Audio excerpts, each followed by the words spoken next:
महापुरुषांच्या अपमानासंदर्भातील मुद्द्यांवर गट शिक्षणाधिकाऱ्यांचं दुर्लक्ष कायमच। धरणगाव शहरातील एका मराठी शाळेला काही महिन्यांपूर्वी दिलेल्या भेटीत धक्कादायक प्रकार समोर आला होता।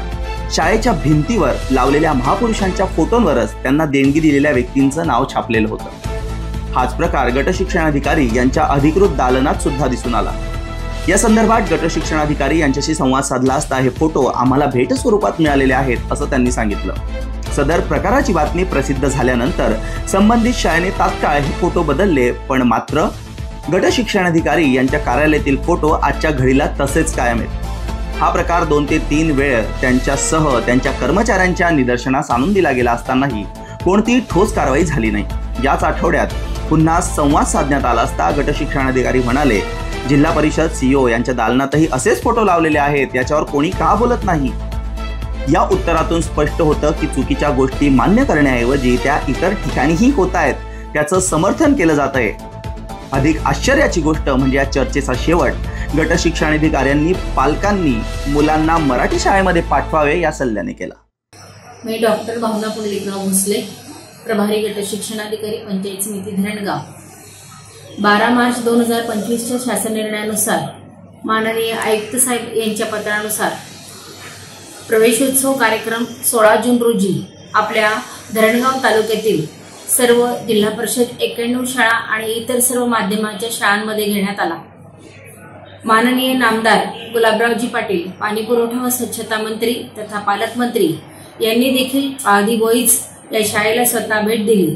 त्याच ठिकाणी उर्दू बॉईज आणि उर्दू कन्या या शाळा देखील आलेल्या होत्या। स्वतः मंत्री महोदयांनी बैलगाडीवरून विद्यार्थ्यांना शाळेमध्ये प्रवेश दिला आणि त्या विद्यार्थ्यांचं गुलाब पुष्प आणि गोड जेवण देऊन स्वागत करण्यात आलं। मुख्यमंत्र्यांनी जी सूचना दिलेली होती त्यानुसारच माननीय कलेक्टर साहेब, माननीय सीओ मॅडम आणि सर्व विभागाच्या सर्व क्लास 1 राजपत्रित आणि सनदी अधिकारी यांनी देखील पहिल्या दिवशी भेट दिलेली होती। त्यानुसारच धरणगाव तालुक्यातील माननीय तहसीलदार, माननीय गटविकास अधिकारी, माननीय मुख्याधिकारी, सर्व प्रकारचे विभागाचे विस्ताराधिकारी आणि सर्व विभागातील सर्व अधिकारी यांनी शाळांना भेट दिली आणि त्यानुसार सर्व शाळांमध्ये समग्र शिक्षा अभियानांतर्गत पाठ्यपुस्तके आणि गणवेश वाटप करण्यात आलेलं आहे।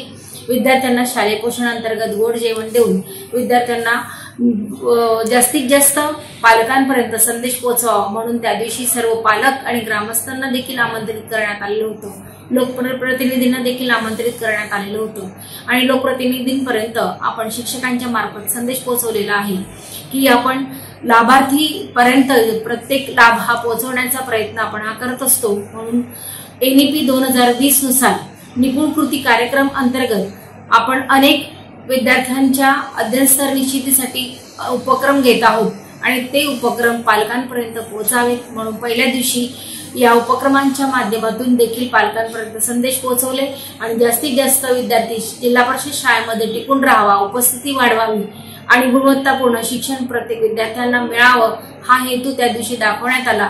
आपल्या तालुक्यामध्ये जवळजवळ त्या दिवशी 70 शाळांना अधिकाऱ्यांनी भेट दिलेल्या होत्या। इतर आपल्या गटसाधन केंद्रातील क्षेत्रीय अधिकाऱ्यांनी देखील शाळा भेटी केलेल्या होत्या आणि त्यांचं शाळा भेट प्रपत्र सुद्धा कार्यालयामध्ये पोहोच झालेलं आहे आणि त्यानुसार आपण पालक आणि ग्रामस्थांपर्यंत जिल्हा परिषद शाळेचं महत्त्व पटवून देण्याचं काम आपण 16 जून प्रवेशोत्सव कार्यक्रमामध्ये आपण घडून आणलं। आज ह्या आपण पालकांना देखील आपण प्रशासनाच्या वतीने आवाहन करतो की जास्तीत जास्त पालक आणि जिल्हा परिषद शाळेमध्ये विद्यार्थ्यांना पाठवावं आणि विद्यार्थ्याला शासनाचे मिळालेले लाभ, शिष्यवृत्ती प्राप्त करून द्यावीत आणि गुणवत्ता वाढवण्यासाठी जास्तीत जास्त उपस्थित कसे राहतील यासाठी पालक माझी तुम्हाला विनंती आहे की आपण जिल्हा परिषद शाळेमध्ये मुलांना शिकवा आणि गुणवत्तापूर्ण शिक्षण द्या। यावर्षी एक नवीन उपक्रम आपण शासनाने राबवलेला आहे। इयत्ता पहिलीला CBSE पॅटर्न सुरू झालेला आहे, म्हणजेच आता CBSE पॅटर्न नुसार इयत्ता पहिलीचा अभ्यासक्रम सुरू झालेला आहे। त्याचंच ट्रेनिंग जे तालुका स्तरावर शिक्षकांचं घेण्यात आलं आणि त्या माध्यमातून विद्यार्थ्यांना आता CBSE पॅटर्नचं देखील सिलेबस आता आपण पोहोचवणार आहोत। म्हणजेच चांगली एक भूमिका आपण आता शिक्षणाच्या माध्यमामधून आपण करत आहोत। निपुण कृती कार्यक्रम अंतर्गत आपण दर 15 दिवसांनी इंग्रजी, मराठी आणि गणित या तिन्ही विषयांचा आपण अध्ययनस्तर निश्चिती करत असतो. विद्यार्थ्यांची चाचणी घेत असतो. विद्यार्थ्याला किमान त्याच्या ज्या प्राथमिक ज्या क्रिया आहेत त्या येतात किंवा नाही हे आपण अभ्यासण्यासाठी शाळेमध्ये मिळालेल्या MPSP कडून आणि शासनाने दिलेल्या गणित पेट्या, विज्ञान पेट्या आणि साहित्य पेट्या यांचा वापर करून आपण विद्यार्थ्यांना नवनवीन त्या ठिकाणी उपक्रम राबवत असतो. सहअध्यायी पद्धतीने आता आपल्या शाळेमध्ये विद्यार्थी शिकत आहेत. विद्यार्थी स्व अध्ययन करून जास्तीत जास्त कसं शिकेल यासाठी आपण शिक्षकांना प्रेरित केलेलं आहे. मॅडम, शाळेमध्ये जे भेट फोटो म्हणून दिली जाते त्या फोटोंना आपण प्रोटोकॉलनुसार ते फोटो कसे स्वीकारायला लागतात आणि कसे लावा लागतात? ऐतिहासिक महापुरुषांचे फोटो जे आहेत त्यावर ऐतिहासिक महापुरुषांचीच नावं लावली पाहिजे. परंतु बऱ्याच शाळांमध्ये असं आले आहे की ज्यांनी ते शाळेला भेट दिलेलं आहे त्याचं नाव खाली टाकलं जातं.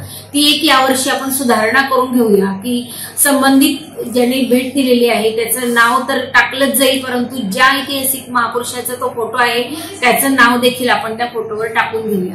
शाळांना काय आवाहन करणार आहे फोटो स्वीकारण्याबाबत?